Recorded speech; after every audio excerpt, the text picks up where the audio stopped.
Thanks for stopping by, guys, and welcome back to Stormworks. In today's episode, we're going to be looking at the Mark 23.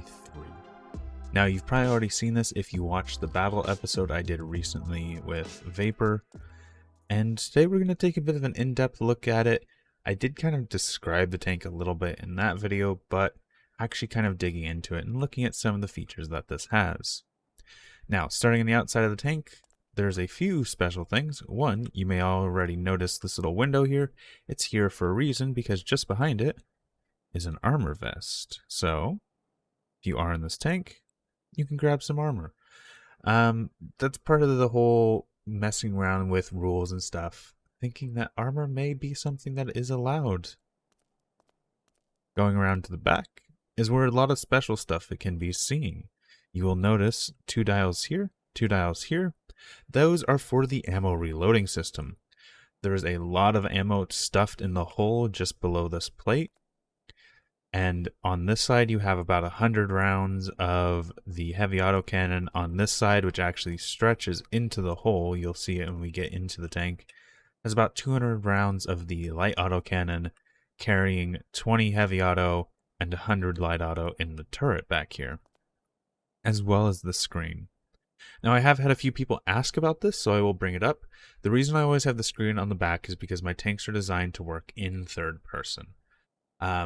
We've done some battles in first person, and situational awareness is really bad with cameras, especially like depth perception and stuff. Being able to just look and see is much better than a camera, especially when you take into like film grain and stuff. Actually being able to see details and outlines is not very good in a camera. So all of the tanks that we've worked on are built to be done in third person. As you go around, you also see the smoke shells that I'm very commonly using on my tanks. And here's a little access panel for the fuel and for the electrical if you need to recharge the vehicle. Coming around up front, there's not much more, mostly just decorations. So let's go ahead and climb onto the tank. Actually, before I do that, I'm going to mention one thing. There's ladders on this side, but not ladders on this side, because this tank is built to be spawned on the railroad tracks, as you had seen in the battle video. And one of the main limitations with the railroad tracks is width limitations. As we climb up, you'll see the heavy autocannon, the light autocannon, see a bit of the turret, the laser sensor, the camera. The radio antenna is just for decoration on this, and so is the little MG. The MG doesn't have any ammo. It's just there to look nice and act as a little shield, I guess, if you want to stand on top of the tank for any reason. There we go. As we climb down in, let's go ahead and close the hatch. And you'll see below us we have seat. We have 3 little colored panels. I'm standing on the fuel currently. And it's really compact in here, and most everything is tucked into the hole. This is using a brand new engine design that is really compact, really simple, and designed to be easy to repair, having almost all of the key components on this side of the engine towards the seat. When we actually did take this into battle, there was some issues with this. Because it is so compact, it is a little hard to get into certain components if they break. I'm fixing this on the next tank. Here you have the compact pivot. This is a robotic pivot that actually turns the turret. The turret ring on this doesn't do anything. The turret ring on this is just, I wouldn't say for decoration, it's more for stability. But if the turret ring gets damaged, I still have turret rotation through this compact pivot. Also, here's that ammo I mentioned before. The light autocannon rounds are stuck in here. And below our feet, we have the basic sight, the tank drive, and the turret logic for easy repair.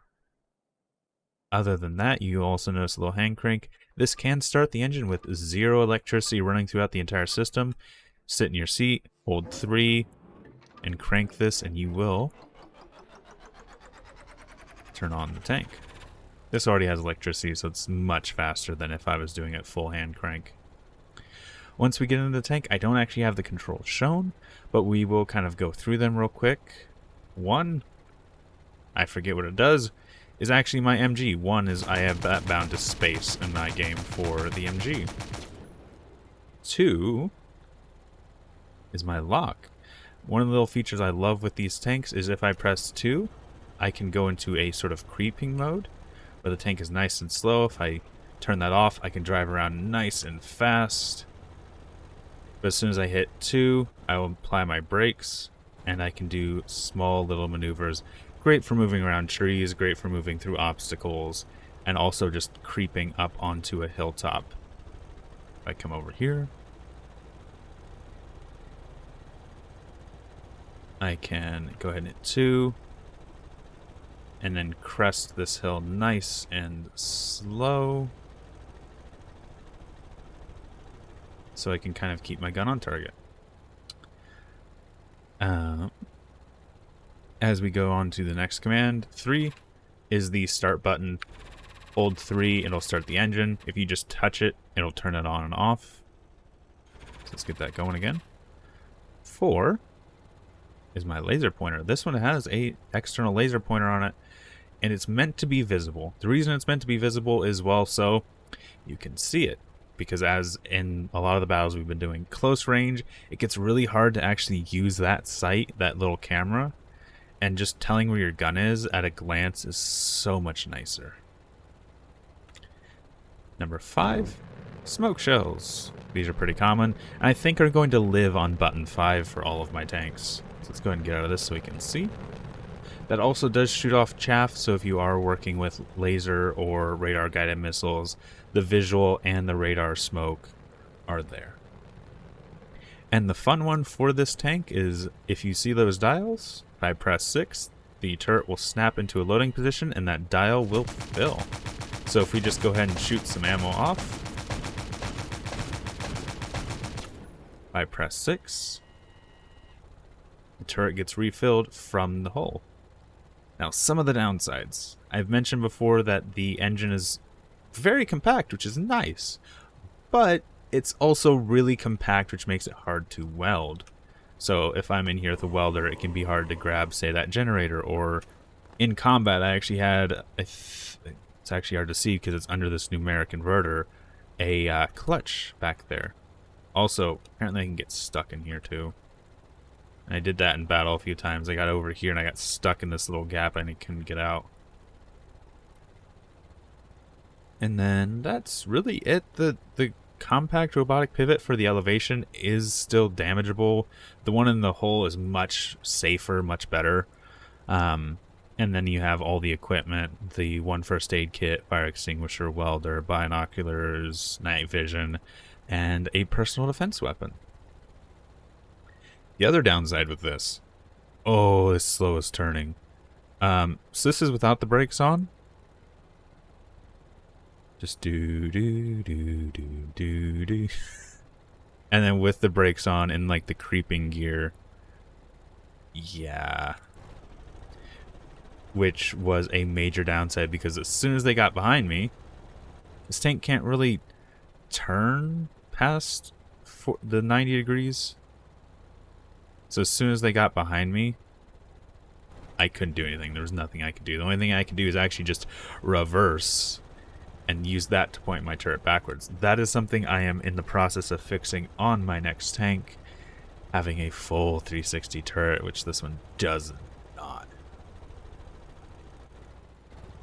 One other odd advantage that actually came of this design was because the ammo took up the back of the tank and the engine's in the middle, the engine was much safer, much more reliable.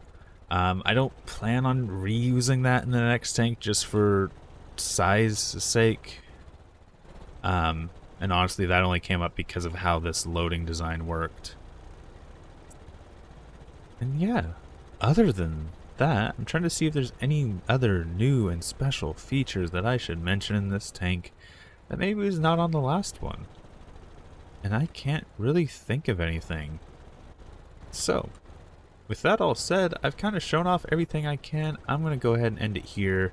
Thanks for stopping by. Thanks for sticking around. And until next time, peace.